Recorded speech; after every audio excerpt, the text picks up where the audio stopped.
Olá, meus amigos, que a paz do nosso Mestre Jesus envolva todos nós e que nos cubram com suas bênçãos. Meu nome é Irma, trabalhadora voluntária da Casa Espírita de Gararmó, e o nosso evangelho de hoje é o codificador da doutrina espírita, Allan Kardec. Batizado com o nome de Hippolyte Léon Denisard de Rivali, nasceu em Lyon, na França, no dia 3 de outubro de 1804. De família católica, iniciou seus estudos em sua cidade natal, Lyon, e aos 10 anos de idade foi levado para o famoso Instituto de Educação Pestalozzi, no Castelo de Verdun, na Suíça, onde funcionava a famosa Escola de Pestalozzi. Tornou-se um dos seus mais distintos discípulos e também um ativo propagador do seu método. Aos 14 anos de idade já ensinava a seus colegas menos adiantados, criou cursos gratuitos e aos 18 anos bacharelou-se em Ciências e Letras. Concluídos seus estudos, retornou ao seu país de origem. Ele tinha um profundo conhecimento da língua alemã e traduziu para este idioma diferentes obras de educação e de moral. Também dominava perfeitamente bem os idiomas de inglês, neerlandês, italiano e espanhol. Durante 30 anos, entre o período de 1819 a 1850, sempre superando as dificuldades e incompreensões, Rivail empenhou-se de corpo e alma em instruir e educar crianças e jovens parisienses mais necessitados financeiramente, seguindo sempre o método pestalozziano. Esse primeiro período da vida de Rivail foi pródigo, trazendo muitos benefícios para a cultura francesa. E toda essa fase de Rivail, bem como a fase seguinte, sempre sofreram a influência dos ensinos colhidos no Instituto Verdun. No decorrer da sua carreira pedagógica, ele sempre exercitou a paciência, a abnegação, o trabalho, a força de vontade e o amor às boas causas. Foi desta forma que ele pôde sempre desempenhar tão bem a sua tarefa. A partir do ano de 1830, devido a problemas financeiros, ele passou a reforçar a sua renda familiar escrevendo livros de gramáticas e aritmética. Até mesmo uma peça de teatro chamada Uma Paixão de Salão, que foi levada aos palcos parisienses em 1843. Também começou a usar os seus conhecimentos de matemática para administrar a contabilidade de pequenas companhias. Ele acompanhava com euforia a evolução das ciências e, em um artigo em 1834, defendendo as aulas de ciências para crianças, ele registrou a frase: "Aquele que houver estudado as ciências rirá, então, da credulidade supersticiosa dos ignorantes." Em 1832 se casa com Amélie Gabrielle Bourdet. Ela sempre foi uma companheira fiel, acompanhou sempre os seus trabalhos e esteve sempre ao seu lado, tornando-se uma das suas maiores colaboradoras. Entre os anos de 1828 e 1848, Rivail ganhou diversos prêmios literários e os seus livros são adotados pela Universidade da França e vendidos mundialmente. Assim, ele passa a ter uma melhor situação financeira, tudo fruto do seu trabalho literário. Em 1854, através de um amigo, Fortier, ouve falar pela primeira vez sobre os fenômenos das mesas girantes. Mas a sua primeira atitude é de ceticismo e assim ele replica: "Eu crerei quando vir e quando conseguirem provar-me que uma mesa dispõe de cérebro e nervos e que pode tornar-se sonâmbula. Até que isso se dê, deem-me a permissão de não enxergar nisso mais que uma história de fazer dormir. No ano seguinte, seu instinto de homem curioso e perspicaz falou mais alto, e ele passou a se interessar-se pelo assunto, pois soube, através de um amigo, Sr. Carlotti, tratar-se da intervenção de espíritos. E depois de algum tempo, ele foi convidado para participar de uma dessas reuniões pelo Sr. Partier, um homem muito sério, estudioso, e como Rivail era um grande estudioso do magnetismo, aceitou participar, pensando tratar-se de fenômenos ligados a este assunto. E em uma reunião na casa da família Baldin, pôde observar mais de perto tais fenômenos. As jovens Caroline e Julie Baldin escreviam com a ajuda de uma cesta sobre uma mesa. Ali, ele viu diversas comunicações e resposta dada às perguntas que eram feitas, e resolveu investigar tais forças invisíveis que estavam se manifestando nas sessões de mesas girantes. E afinal, ele conclui que realmente as mensagens eram efetivamente manifestações inteligentes produzidas pelo espírito de homens que já haviam vivido na Terra. E certa noite estava ele em seu escritório quando ouviu pancadas na parede. Os golpes persistiam com mais força e, mudando de lugar, tentou verificar de onde vinham as pancadas e não descobriu nada. E cada vez que ele procurava, o barulho cessava. Quando voltava a trabalhar, as pancadas recomeçavam.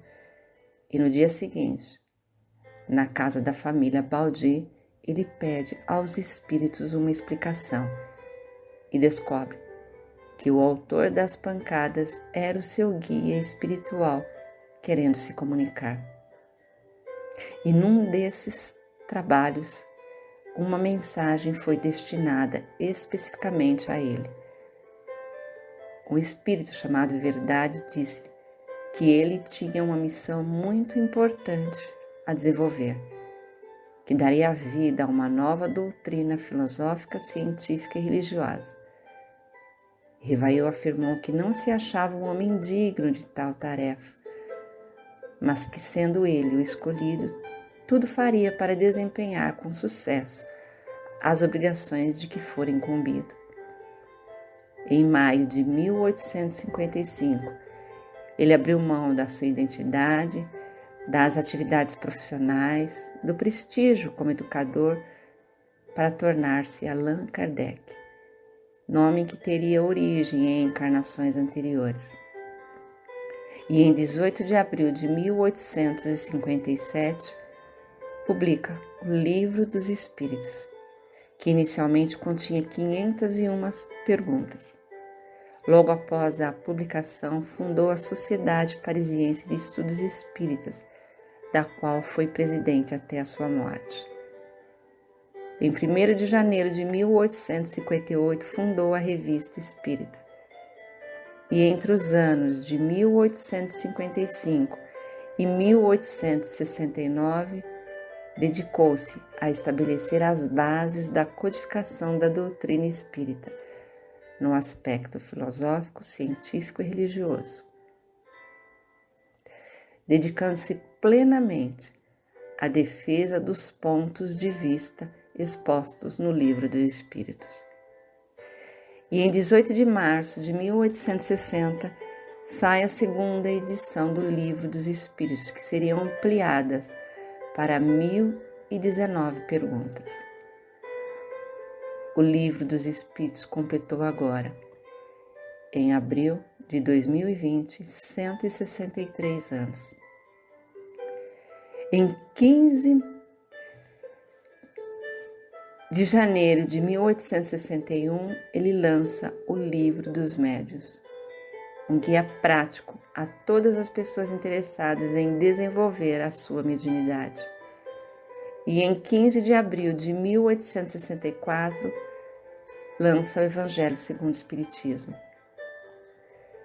Revê as lições dos evangelhos da Bíblia cristã com base nos ensinamentos de Jesus.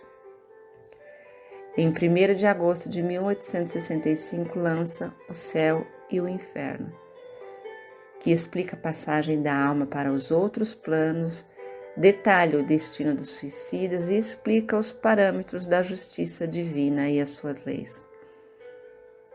E em janeiro de 1868, lança a Gênese, que aborda questões filosóficas e científicas, como a origem do universo e os milagres de Jesus, buscando sempre respondê-las de acordo com os preceitos espíritas.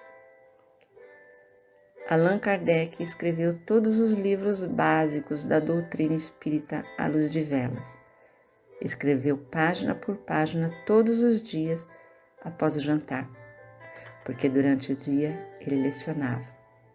Naquela época, não havia luz elétrica e só se usavam caneta tinteiro. Kardec melhorou sua situação financeira com a venda de seus livros e comprou um terreno na Avenida Seguir, a qual iria construir 6 pequenas casas, uma para ele e Amélie, as outras para seguidores espíritas de poucos recursos. A residência da família ficou pronta, mas ele não chegou a morar lá. Depois de publicar uma segunda edição de O Livro dos Espíritos mais ampliada e outros 4 livros, Kardec faleceu aos 64 anos de idade, por volta das 11 horas do dia 31 de março de 1869, quando um aneurisma se rompeu, um dia antes da mudança definitiva para a Avenida Seguir. Na época, ele trabalhava numa obra sobre as relações entre o magnetismo e o espiritismo. Os restos mortais de Allan Kardec estão no cemitério Père Lachaise e na lápide ficou gravado seu nome, Allan Kardec, e não Hippolyte Léon Denisard Rivalet. E ficou também gravado seu lema: nascer, morrer, renascer ainda e progredir sem cessar. Suas obras foram traduzidas para vários idiomas, devido à expansão do espiritismo. E de acordo com o Conselho Espírita Internacional, o espiritismo está representado em 36 países ao redor do mundo, sendo mais popularizado no Brasil, onde conta com cerca de 3,8 milhões de seguidores. Allan Kardec escreveu 5 livros conhecidos como Pentateuco Kardeciano e 13 revistas espíritas. E com o nome de Hippolyte Léon Denisard, escreveu 9 livros pedagógicos. No dia do enterro de Allan Kardec, no dia 2 de abril de 1869, seu amigo Camille Flammarion fez um belo discurso em que diz: agora voltaste a este mundo de onde viemos e colhes o fruto dos teus estudos terrenos.